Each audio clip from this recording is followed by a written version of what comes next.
G'day everyone, it's me the Anti-Theocrat, back for part 3 of my book review. Yes, we are reviewing What is Masculinity and Does It Matter and other big questions. But before we go too far, I had a run-in with some cultists last night on a Facebook page. One that was dedicated to removing religious indoctrination and chaplaincy from public schools. As a lifelong atheist and anti-theist, I have an interest in that. I don't think that's a place, the public schools are the place for selected peoples to preach religion. They're not preaching all religion, they're not teaching history of religion or any other nonsense like that that could have been taught, which I don't think is primary school level teaching anyway. No, this is purely the idea that religion holds an important part in primary education, which it doesn't. But what I've found in this group is it's become social justice. It has become a cult of social justice group.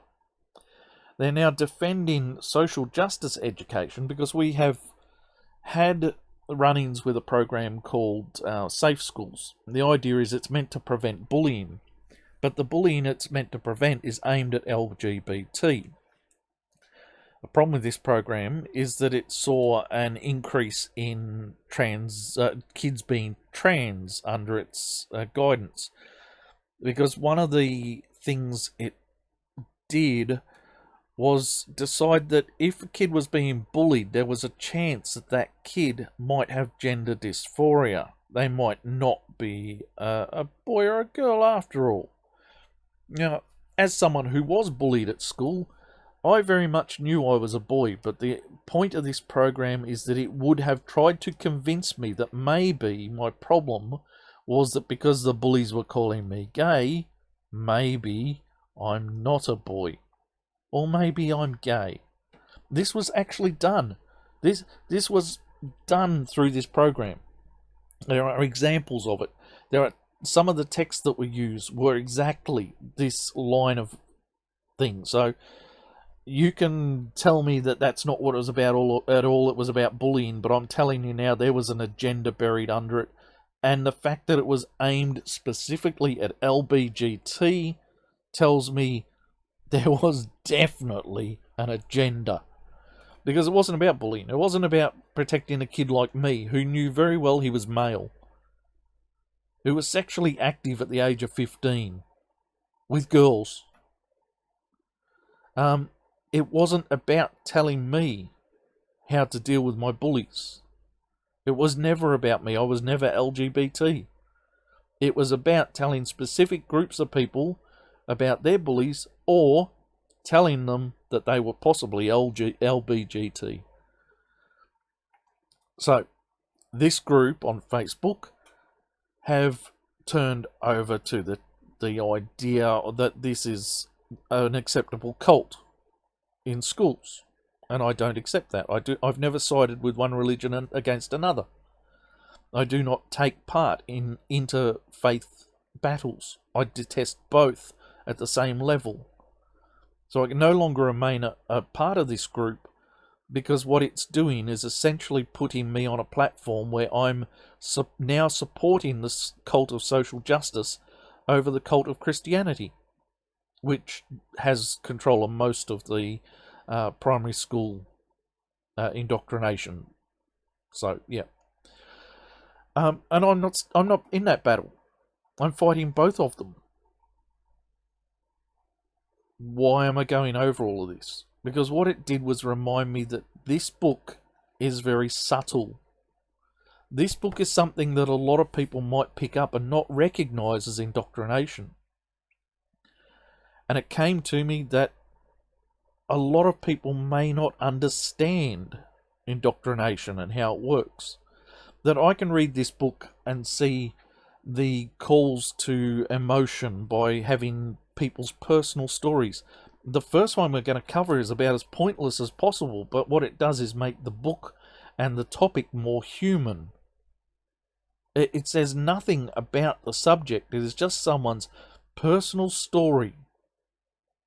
He got bullied at school. He didn't wear the same clothes as other people and had peanut butter sandwiches. I'm sorry, I'm getting ahead of myself, but This is essentially the next 2 pages of this book. And all it does is humanize the rest of the doctrine. So, if unlike me you're unaware or slightly not sure where I'm coming from with my reading of this book, I'm advising that you look up something like this. I know there are other books about this topic. I know there are different ways of approaching this topic, but this book, and I've never read this book, right? I know of this book. I know I've read what this book is supposed to be presenting, which is a breakdown of the methods and how they work. There are other books that explain how to break people from their cult indoctrinations and so forth. Read as many of them as you like, I don't care. I came to my atheism in the same way I came to my understanding of indoctrination through my life experience. And so far, I haven't been proven wrong. I still hold to my original atheist principles, even though I have read now Dawkins and so forth. And in fact, I have things about Dawkins' understanding of atheism that I disagree with. I have other people disagree with their understandings. If you want to know where mine is, there is another book that I can recommend. It is George Smith, Atheism, The Case Against God. You want to know what my raw, unedited, unfiltered atheism is? George Smith covered it in that book. He basically wrote my understanding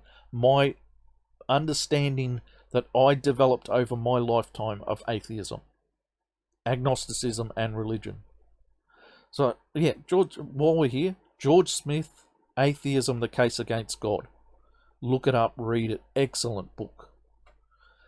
On the topic of cultism and how it works, how books like the one we're covering, Masculinity, What is Masculinity?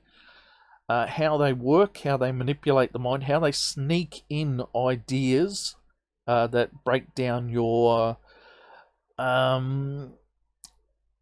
any possible barriers you might have to accepting the doctrines.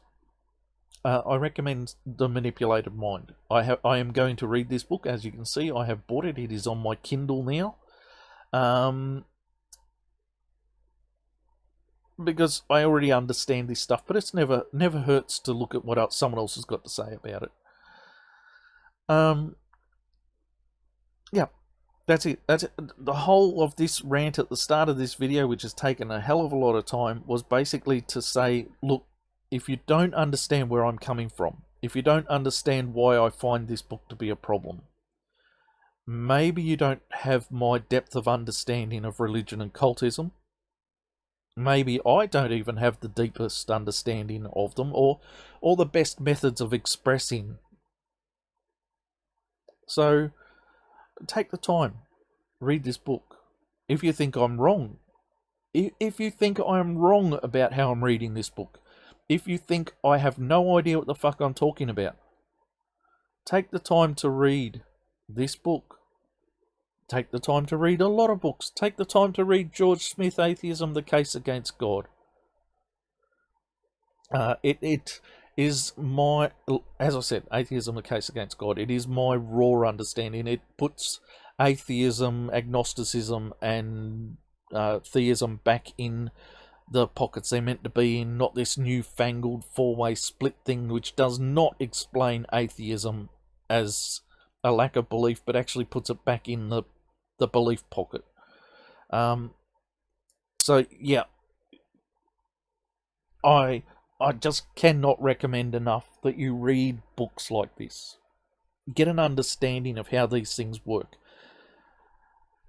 Now, I'm going to go back to our original task, which was to cover this book, and we have to do this to reset this thing. Here we go. Masculinity, Why It Matters and Other Big Questions is part 3 of this assessment.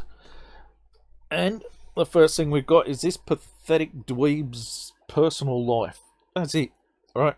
Standing out. Essentially, he didn't look the part. he went to Irish school, even though his parents were English, and he wore sandals or some shit. Look, dude, I wore the same Kmart fucking button, press stud synthetic cowboy shirt from Kmart for 5 odd years of my life or something. My parents were not wealthy people. I wore what I had to wear. And it doesn't fucking matter. You grow up, right? I hope you've grown up. Dealing with bullies. He was told to turn the other cheek. How do you think I got to be Flora? I know I've explained this story. I think I did it in the last video.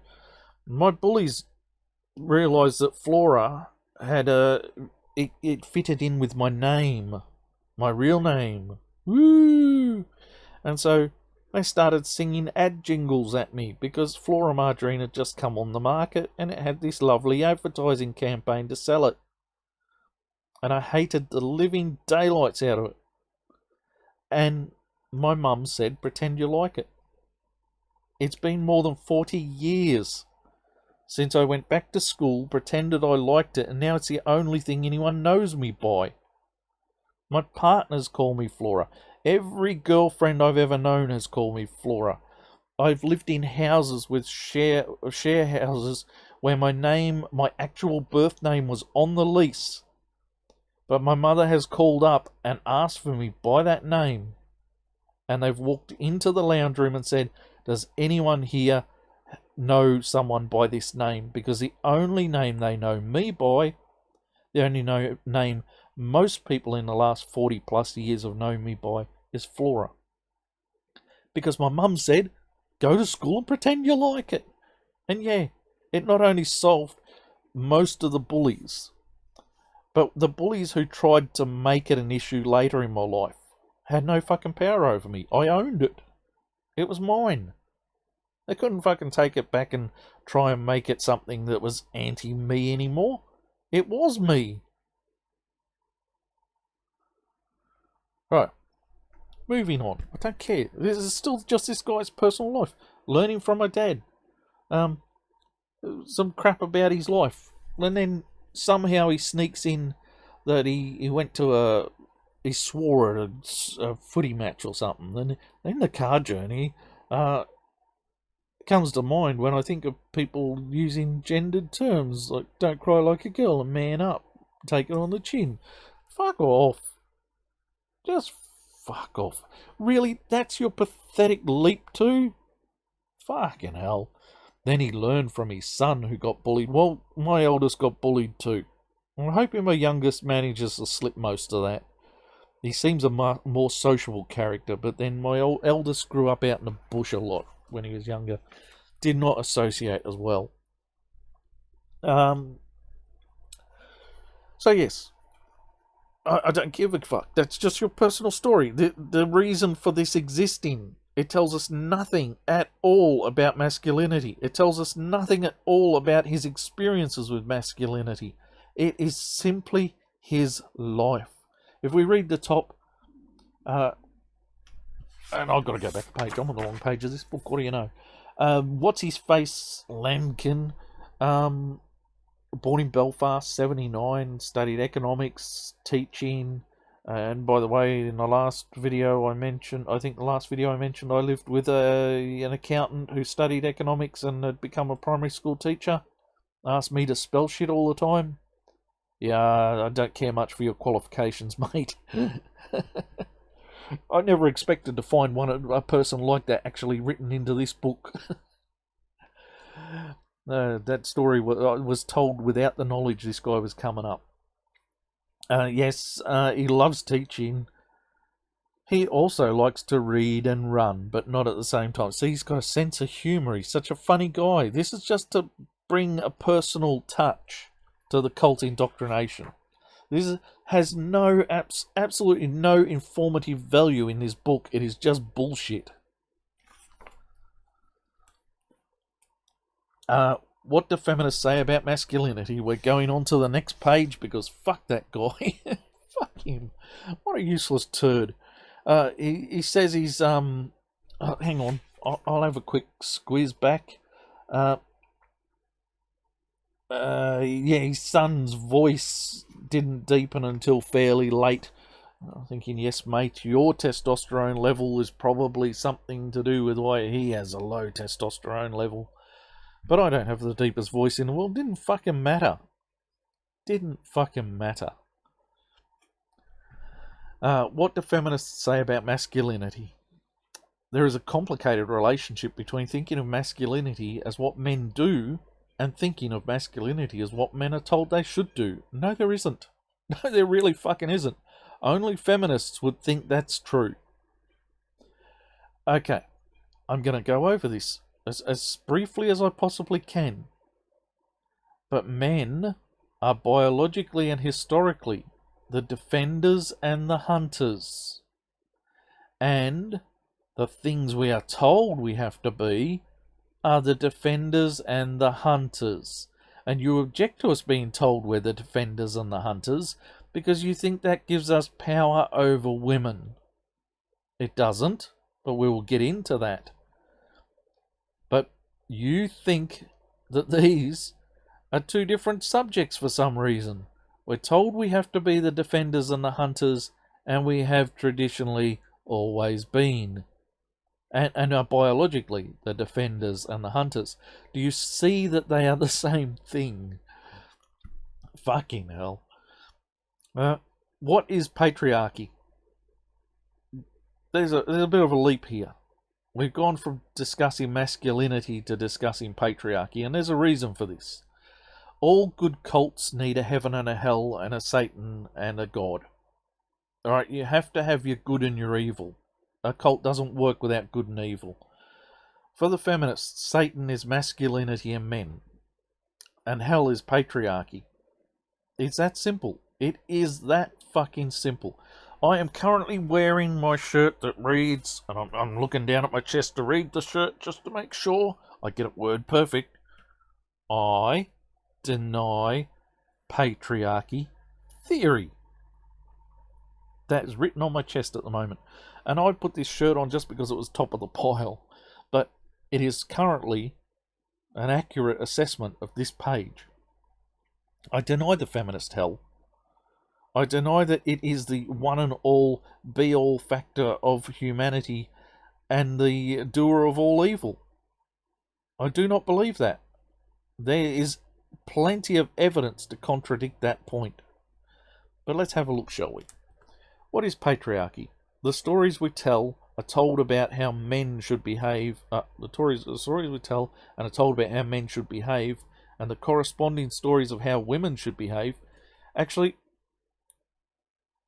I'm not sure that they fully understand how people are meant to behave.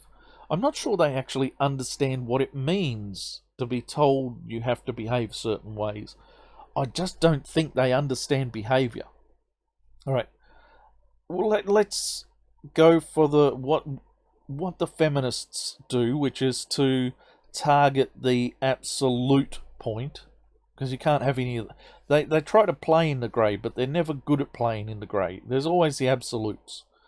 So the absolute of masculinity is that men must be strong and not show emotion and be tough, and take responsibility for their actions. But in what they do when they talk about women is they say that women were meant to be subservient and they were meant to do whatever men wanted them to do. But this was never the case. And one thing they always leave out of the picture for women is responsibility. You see, women used to have responsibility too. Men had responsibility, and men still have responsibility.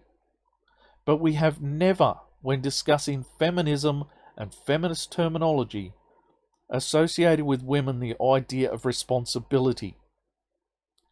But let's think about, a woman is meant to be a homemaker. A woman is meant to be a mother. A woman is meant to be cook, cleaner, bottle washer, whatever the hell you want to put as the absolute that feminists will use, right? These were not just things they were meant to do, these were responsibilities. They were responsible for a household. They were responsible for raising children. They were responsible for... These are responsibilities, and responsibilities are different to tasks, to demands of a slave. These are personal responsibilities. We'll go on further, because I just wanted to point out that I do not think that feminists understand at the deepest levels of society and how society has developed what they're actually fucking talking about. How women should behave. Have received a lot of scrutiny from feminists. A lot of scrutiny. A lot of fucking bullshit. I now challenge you, if you think that I'm wrong, to look up the Duluth model, the patriarchy theory. I do recommend you actually look up patriarchy theory and and question any assertions it makes. And I just recommend you look up the Duluth model, read about it. Read the Wikipedia entry on the Duluth model. You will learn things about the Duluth model that are not... that even feminists don't actually understand or know. A few at the top will know how that model had no evidence for existing. But they just don't tell anyone else. The feminists at the bottom, they just see the Duluth model and they think that's the truth of the world. It wasn't the truth of the Duluth model. And the Tender Years Doctrine. The Tender Years Doctrine was invented just out of thin air. No basis for existing at all, except to give women control over men and children. Really, that's what it was for. It was to... Right, we talk about responsibilities. A man was financially responsible for the support of his family. He was responsible for their behaviour in public. He was responsible for their remaining within the terms of the existing laws, which were not as pervasive and overruling as they are these days. Now individuals can be responsible for their own behaviours, although that's still questionable. And feminists are certainly not looking for women to be responsible for their own actions. But there was a time when a man was the head of the household, but the head of the household came with the responsibility to make sure everybody in the household was adhering to social expectations. That's not to say he did it on his own or without a woman. It was just the way society viewed his role. He could be punished for his family not being properly maintained as a socially coherent group, right? His wife went out and did stupid things. He was held responsible for her allowing her to do that. It wasn't a fun job being a man. I'm pretty damn sure. I'm pretty sure that it's been more of a task than a pleasure. God, we're digging again into the lack of understanding that feminists have of what people were actually meant to be doing with their lives. But we are still in the historical. Femininity. The girls should or should not do things simply because they're girls and women. Okay, yeah, we've been over that. They also reject stories of masculinity. The boys and girls should... They reject stories of masculinity, that boys and girls should and should not do things simply because they are boys and men. What? How did girls slip in there with masculinity? Is that a fucking... a bit of a Freudian slip or something there, that they boys and girls, and then it's boys and men. I don't know. Feminists don't all have the same views on everything, but they tend to agree that one way that men have held power over women historically is through a system called patriarchy. Yes, hell. The fire and brimstone of hell. This is your cult speaking to you. You will fear the patriarchy. You will detest it. You will pray for it to be gone. The rules of men. No, the rules of society. See, while you're looking things up, if you're not on board with everything I'm saying here and you think I might be wrong somewhere, it is worth looking up gynocentrism. It is even worth looking up someone like Paul Elam. I know some people out there are going to hate Paul Elam, but he is someone who has written about the gynocentric nature of the world, I believe. I admit I haven't read a lot of him. I sort of follow him in social media just to keep an eye, but US-centric people get boring for me. I don't follow them a lot. But yes, I know there are other people who've written about gynocentrism. I know there's a website about gynocentrism. Get out of that. All right, and the point of this is that women have always had power over men, because men will always wish to defend, provide, protect, whatever for women. Whatever it takes to get the attention of women, men will do it. So, male feminists, for instance. A male feminist because it wins them a few brownie points in the bed. And if you don't believe that, I think there used to be there were jokes about countdown clocks until the next male feminist is found to be a predator. They were that regular. They were that fucking regular that you could just about, set the clock by them. They still come out, but, maybe less frequently. Maybe we got all the really rotten ones. But yes, it's about getting the attention of women. It's about getting the sexual favours from women. It's about a whole range of things. So women, by this means, have a power to be able to get in the ear of and encourage and influence men. It gives them a massive amount of power over men. I know there have always been men who will exert power over women or over anyone.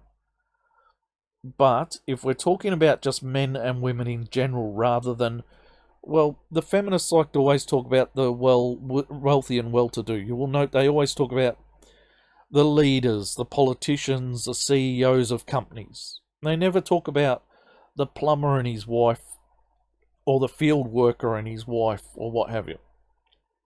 In these situations, social responsibilities didn't really change. What was handed down from the top was expected to be held to at the bottom.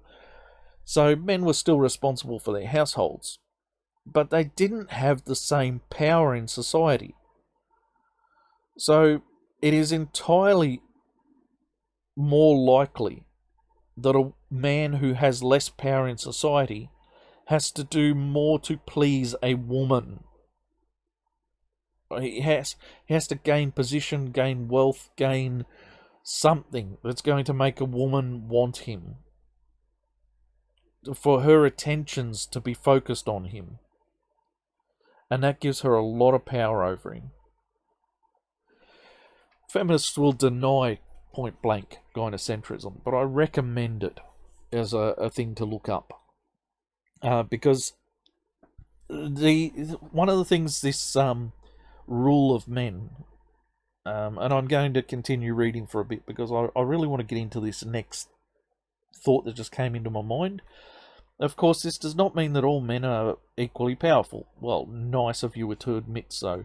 But feminists look at how the law in many countries gave men more rights and more power than women. And I will lean back to the idea that what it did was distribute responsibilities. And that it was a man's responsibility to ensure that his family upheld social conditions, norms.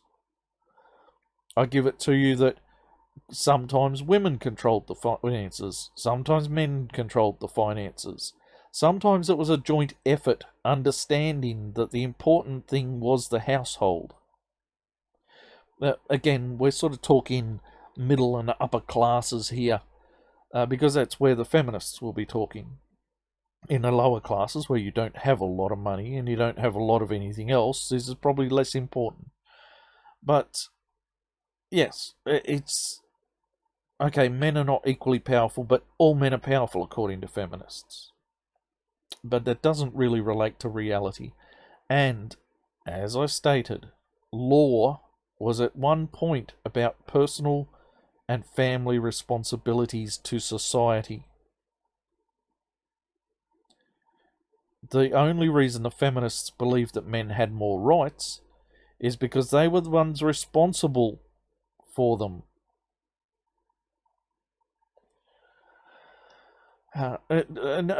If anyone thinks having responsibility dictated to you, thrust upon you, is a good thing, for fuck's sake.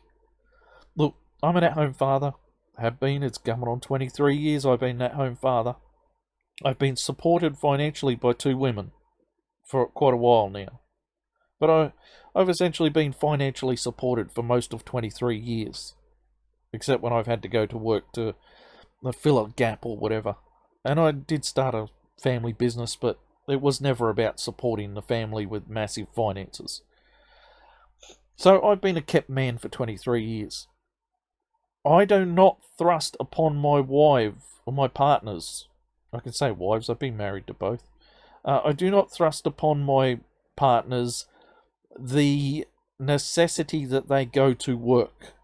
It is not a demand. If they wish to drop out of the workforce and I was to take the reins and go to work, although after 23 years my earning capacity is not what it was, take that wage gap argument. Yeah. Sorry, I've got myself sidetracked there with the wage gap argument. Fuck, that gives me the shits. But yes, I do not thrust that responsibility upon them. It is not fair. It is not a nice thing to do, to thrust responsibility on people. My partners both have the option to walk out of the workforce at any time. And should I need to, I will step up to the plate and take over. And that's not even about me being the man. It's probably just my fucking turn. Right? We have a rota system here for cooking. I've always been the better cook in the house, but there are 3 adults in the house, so we have a 3-night rotation on cooking. It is not thrust upon anyone to even do that duty. There is an out option for everybody. You get like once a month that if you want to do something like get takeaway and cheat, or buy something. Tonight I've got shop-made pizzas that I'm going to add a little bit of topping to and use those instead of making something from scratch. Alright, we're allowed to cheat. It's written in. Because having responsibility thrust on you is no fucking dream. And men had responsibility thrust on them.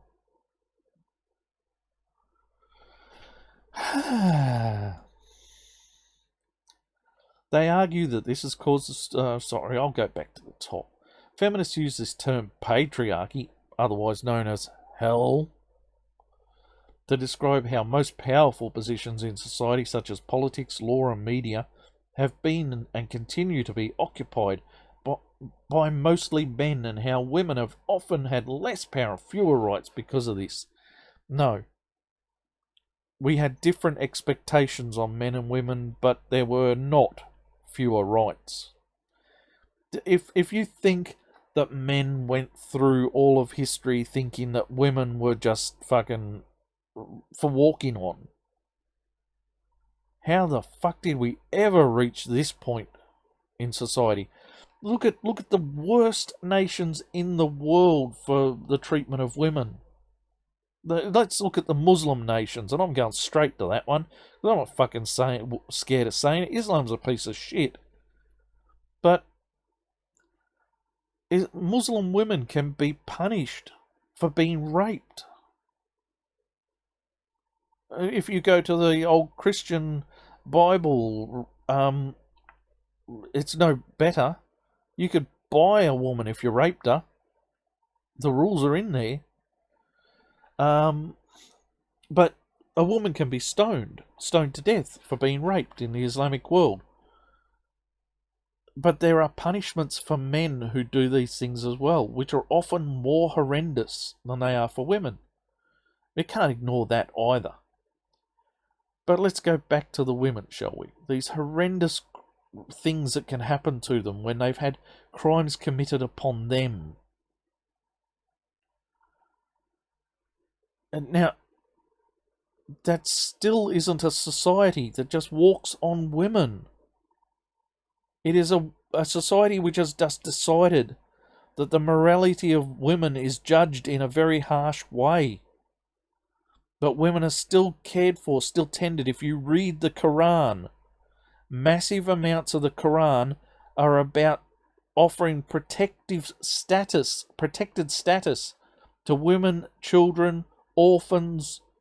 There's a whole set of rules on how orphans can be brought into your family, and how any wealth that they bring with them must remain theirs, how much of it you can have, all this sort of shit. It really is a very protective religion when it comes to women and children. But they've set a standard for the morality that must be upheld by women to have this protected status. That's pretty shit still. I mean, it's fucking 700 AD or something this shit was come up with. We've progressed a long way in the rest of the world. But to pretend that women are not given protection, to pretend that gynocentrism doesn't play some role in every aspect of human society, that women don't have some power within their societies, it's just a fucking lie. As a lifelong atheist, I for long understood that if you wanted to change religion, if you wanted Islam to evolve, all it would take is Islamic women to whisper in the ears of their children, question everything. And the fathers would lose some of their control over those children's minds. And the women, if they didn't push that religion and doctrine in their own homes, would not be providing the husband with the support. Therefore, the woman would take total control of where the minds of those children ended up. One of the authors in this book made the point that his family had some issues going on. His mum and dad went to different churches. He went to mummy's church and he was getting distant from daddy. Right? This is the female power over children. I hear a lot of it from fathers being alienated from their children by the children's mother when they break up, even during relationships. But the feminists cannot see this. Even if we consider this to be a small part of how society develops, it means women are not written out of the picture. Women are not just bystanders. Does anyone else understand that the feminist position here writes women out of history? They had no responsibility for anything. They had no control over anything. They didn't do anything. Men did everything. Forget all the queens and things. They only got there because of patriarchy. And this is an easy out to blame Satan, right? But the fact is, had men really been in control, they could have easily not allowed those women to reach those places. Catherine the Great of Russia, one of the most warring and powerful people to have run Russia. The English queens were never to have been considered weak people. And men let them hold those roles. Not just men let them, but they never let men take them. Right? You cannot ignore the fact that if these women had been weak, as the feminists insist they were, that a man could have walked in and simply said, fuck you. You can't do the job. But it didn't happen. How far do we have to go back, Boadicea?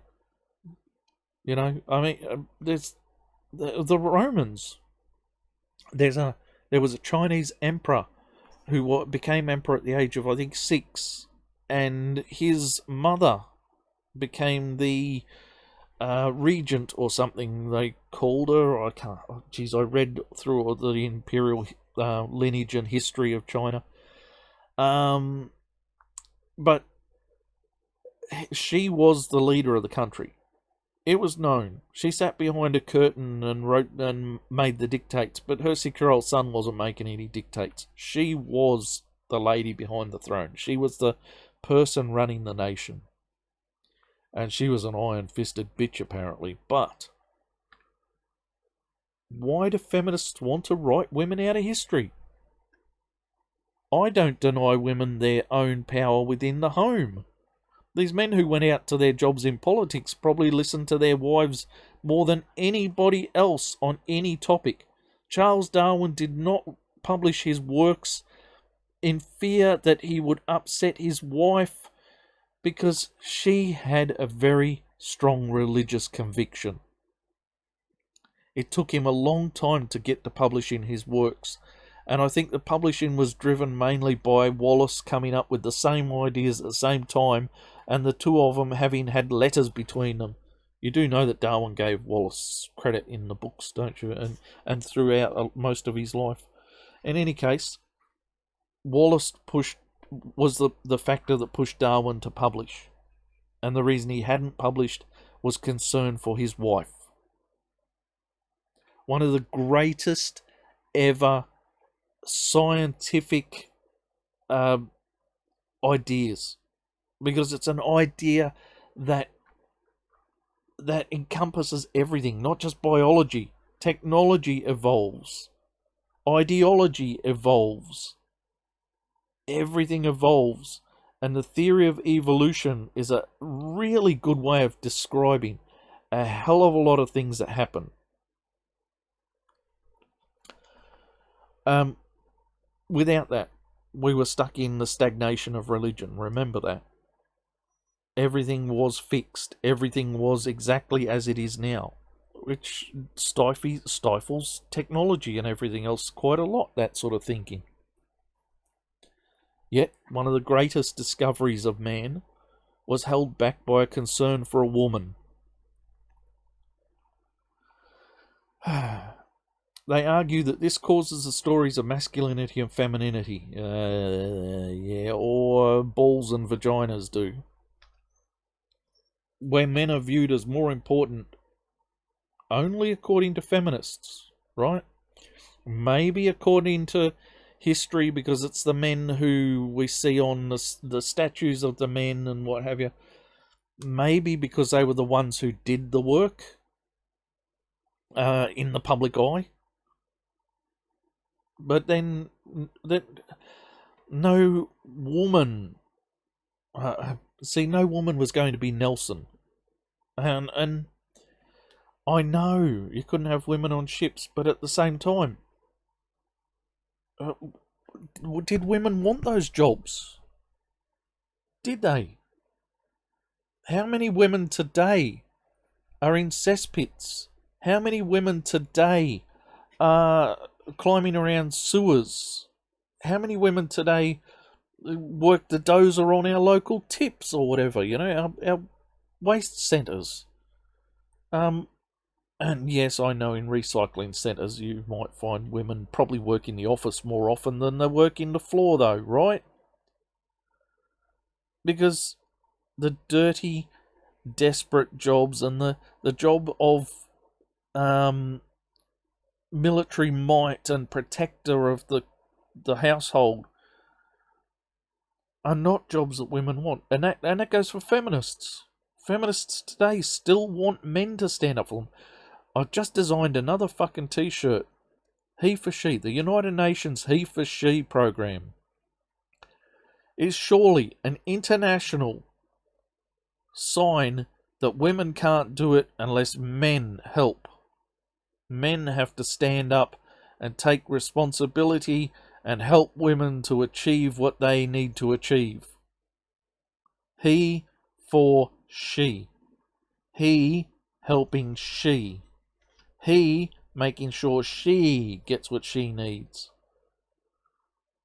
So when Nelson went to sea and fought his battles, he was doing it because he was providing for she. Fuck, I know this has gone off and rattled around a lot, but this is how little of the world feminists understand or care to understand. And it's just put in this book and written in, and we're meant to absorb it because there's no... Right, you've presented the patriarchy, but there's no argument against patriarchy here. There's no explanation why the theory doesn't work. Why... Oh, fuck. Okay, men in a home. Most feminists say there have been improvements, usually due to hard work of women protesting, campaigning equality. However, despite this, they say patriarchy remains in various form remains through the world. I'd like to point out that the right to vote was given to women without the responsibility of being the arbiter of anything. Without responsibility. Women have no responsibility to join the military. There are still many countries in the world that have military service for men, don't have it for women, that required military service. When the call-up went for Vietnam here in Australia, it was probably the last time anyone was called up for anything. It was men who were called. No one called on women, but women had the vote. Because the vote for women came with no responsibility. It is the feminist thing to remove responsibility from women. Historically, women have had responsibility and been proud to have responsibility. My grandmother was a woman of responsibility. My mother was a woman of responsibility, and they were proud of those things. And both were housewives, but proud of the responsibilities they held in that position. I'm a house husband, and I'm rather proud of my responsibility in how I have raised my family and looked after my household. Not the best in the world, maybe, but I've done a damn good job with what we've got. And what you've done with women is take away their responsibility. They were given the vote without responsibility. But they were given the vote by who? The suffragist and suffragette movements were largely arguing for rich women to be given the vote. They were arguing against poor women, coloured women, whole range of women being given the vote because they thought they would not be able to use the vote correctly. And I have to admit, my grandmother for all of her life voted the way my grandfather did because she didn't think politics was her thing. It's not a woman's thing. Old Dutch family, that side. The other side, different family. But they didn't want these women to have the vote because they did not think they had the education or understanding to use it correctly. It was men who gave all women the vote and ignored the wishes of the suffragette and suffragist movements and the people who dominated them by giving all women the vote. And been stupid enough to not place responsibility on women for having that vote. When World War I came around, men were still expected to do their duty. But there was no call for women to do their duty in the same way. It's only when shortages came about and they needed women to work in the factories that they encouraged women to help out. It was not a duty. Okay. Double standards. Feminists argue that... Are we going to learn about feminist double standards? I doubt it. Feminists argue that men who exhibit the traits listed in panel left... Oh, hang on. We better read panel left then. Think about... Cat, go away. I'm trying to read this book. Make a list of some of the heroes in the stories...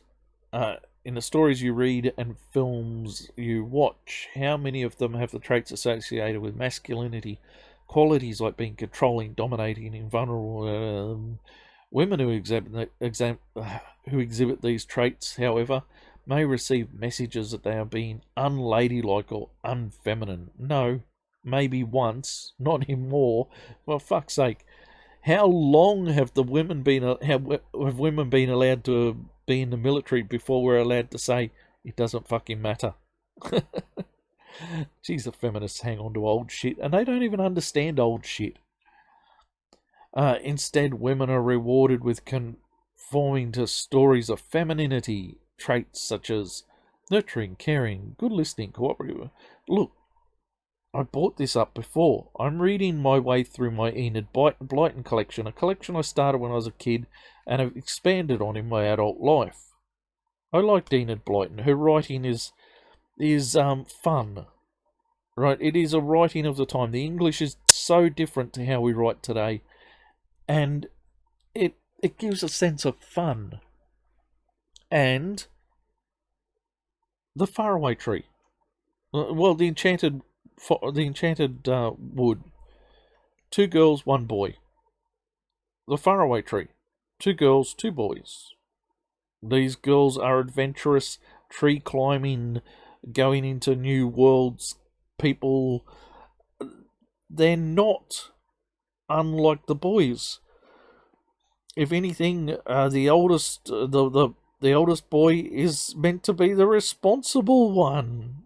He's had responsibility forced on him a few times in the stories. One of the girls are level-headed. It is the nature of girls to be more level-headed than boys. The cousin who comes in the Faraway Tree series, he's full of energy and adventurous. But the girls are also adventurous. But they discovered the tree earlier than him. Oh, cat! Sorry about the microphone. Bloody cat just crawled up my chest. Won't take no for an answer.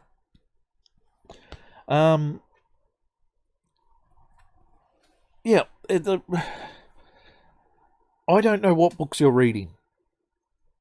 But I read The Famous Five, and a lot of other books, and not only... God, Blyton's not the only author I read. I read a lot of stuff. I have a massive collection of Doctor Who novels. Now, Doctor Who is the core figure who can always come up with the answer. But if you think that all of his companions, his female companions, were not capable people, able to do certain things. I mean, within the realm of Doctor Who, in the early series, because forget when they start getting Bill and shit in, fucking dyke. When we get to the latter series with Bill, my wife is still upset that Bill didn't die painfully as a bloody Cyberman. She fucking deserved it. It's alright, cat, you don't need to get on me and you can get out the door. Sorry, my eldest son's left home. His cat is just decided he has to bother me all the time. And with the cold desert winter having set in, he's a short hair and from up North Australia, and decided he needs me to keep him warm. Don't give 5 minutes bloody break. If I sit down, that cat's on me. Anyway, Where are we? I'm gonna move on because this is again a feminist assessment of a narrow area of reading, a narrow understanding of things. It's not the entire truth. It is the cherry picked truth they want. And I'm in my 50s. Enid Blyton was writing long before I was reading. These ideas, these principles are not fucking new.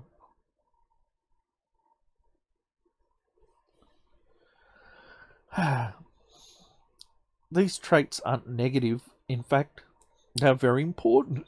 Oh, thank you. But I hate to tell you this. Feminists have no respect for women who stay at home and don't go into the workforce and choose to undertake the responsibility of caring for the home and the family. They just don't. I know this because as an at-home father, I have been told to my face that I must go to work and take responsibility for my family as is my duty. Now, if that doesn't tell you that they do not value my being a parent as highly as they would value me if I was working, what the fuck does it tell you? Feminism was never about all women. Feminism is not a women's movement. Feminism is not women. Feminism is a movement for women who are spoilt little fucking shits and want to write their own understanding on society and have a religious following. It is a fucking cult. Alright, we read that shit. I'm not going through that again. Double standards. Feminists argue that men who exhibit these traits listed in panel left have been rewarded by society. No, these men created a place in society for themselves. Right? Evolutionary, right? Societies evolve. Our society has evolved. These people are Western society. This is a UK book, right? One of the greatest evolved societies on the planet. The basis for so many other great societies. The Australian society that I live in, the American society, the principles behind these great societies come out of the UK. These people are writing this book from there. The men who found their names written into the history books did the things that made the English society what it is today. Maybe not always the best way, not always the most efficient way, but we don't get to go back and rewrite history or pretend that we have the same moral foundations or same understandings as people of the past. We have to understand them in the context with which they lived, as I hope whoever fucking looks back on me understands that I lived within the context that I live. In any case, they were rewarded by society because they achieved great things for society.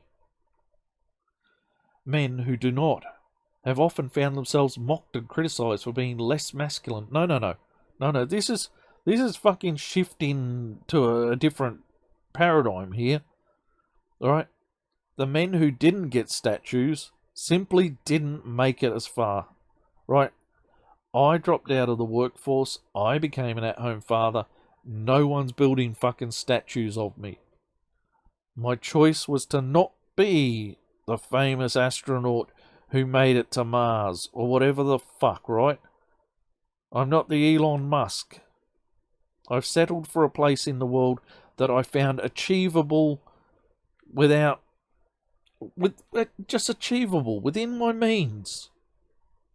I'm never going to be one of those guys, but I'm not less masculine. This is why this is fucking switching. This is just... No. Because we did not get a statue put up. because society will not remember us. 3 years after I'm dead, I will be forgotten to everyone except those who knew me intimately. Nobody else will have a fucking clue who I was. Doesn't fucking matter. But it does not make me less masculine. Alright, you've switched the bait. You've switched the fucking topic. Let's move on. Because you're somehow making out I'm gay? Is that... Look, well, I'm not saying... I'm trying to guess what this is about, right? I'm not saying that you're calling me a great poof. Or a queero. Okay, I'm going to use all the derogatory terms because I feel that that is how these people are presenting it. I don't give a fuck if you're gay or not. You be you. Right? My stance in life is always, you do you, just don't force it on me or my kids, right? That's it. You do you. But the way that this reads is these people seem to think that if I don't have a statue put up to myself, to my achievements in life, I must be a queero, a gay. Probably in their new terms. Gender fluid queer. Well, I don't know if that fucking rings true at all. Not real men, exactly. Just what I was saying. Women who exhibit these traits, however, often receive messages that they are unladylike or unfeminine. What? What the fuck? They receive messages, so you jumped to the Twitter sphere? Is this what you're saying? And you really think that women who fly solo around the world were not treated like fucking heroines? That women who flew great distances or climbed great mountains were not treated like heroes? Swam the channel? Way, they don't think there was a big party when someone did that? Male or female? And nobody was saying to them, you are unladylike or unfeminine for achieving those things. Unladylike or unfeminine is a fucking insult, which implies that you are behaving like a man. And it is about basic behaviour, not about achievements. The men who got rewarded by society achieved. When women achieve, society rewards them. When women go out and punch people in the street, they're told they're not being ladylike because they're being like men. Those low-life scum animals. Fucking hell, this is a twisting of the narrative. It's just a twisting of all reality. For example, Serena Williams. Fucking Serena Williams. This gives you the idea how new this book is. Serena Williams, absolute fucking bitch. Seriously. She was acting like a man. What was his name? Monroe from the 80s. Well, exactly like that. But she's a fucking butch, isn't she? What fucking steroids is that woman on? But yes, she was criticised for being... Oh, hang on. She was by the chief of the Tennis Opens tournament wearing a bodysuit which made her feel like a warrior princess rather than a traditional outfit. Well, tennis has its rules.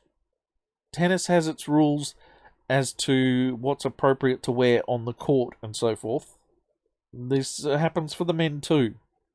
Tennis is a bit of a prim and proper sport. It is the sport of the elites. I was never into tennis myself. My wife plays. Fucking ridiculous sport. But she went on the field wearing what she thought made her feel tough. But it didn't fit within the regulation of what everyone else was meant to be wearing. Right? That's it. I do not know why you think this is an important point. How about you look at the time she abused the umpire for making a decision and then taking another point off her for being an absolute bitch. She was being extremely unladylike if you consider unladylike to be prim and demure. She was definitely not being that. Fucking hell. Gender roles defined by patriarchy. Defined by patriarchy. No, stop. Gender roles defined by feminism and attributed to hell. Because everything we've read here, in fact, earlier in the book this point was made, that masculinity is something that feminism made important. Feminism wrote this material. This material that we are reading through, this is the feminist vision, not the patriarchal vision. And I'm still wearing a shirt that reads, I deny patriarchy theory. I deny there is a patriarchy. Within certain religious organisations, within certain clubs, sure there's patriarchies. But there are also matriarchies in certain areas. But society overall is not patriarchal. Men and women work together as a partnership. Anyway. Trying to blame the patriarchy for everything that feminism has invented. Bad move there. That's just fucking nasty. Limit men as well as women. Limit men as well as women. At-home father, 23 years. Remember that? I've brought this up before. I will bring this up a great many times. Feminists hate it when I bring this shit up, but it is women who have told me to go back to the workplace. It is women who have told me that my duty is to care and is to bring an income to my family and provide for them. I'm not allowed to stay at home. That's not my job. So, if you think it's the patriarchy that's keeping men in their place, I deny that outright. How many women do you think would marry a man who was not earning an income and able to support her? How many women who are earning good incomes do you think will marry under their earning capacity? How many women do you think still require, and I should actually be saying feminists here because that would be just as apt,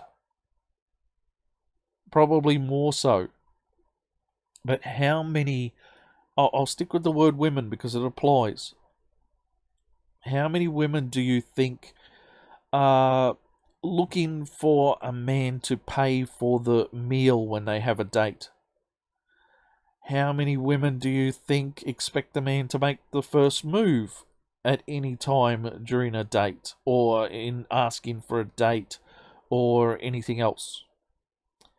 We know that a female dating app was created that gave women the ability to make the first move. We know it's a fucking flop. Women don't like it. The pressure is too high. If you have to make the move, oh shit, you could be the one facing the rejection. Yeah, that's how it is. So if you think it's men holding men back, if you think this grand patriarchy is holding men back, you have no fucking idea how much women control the world.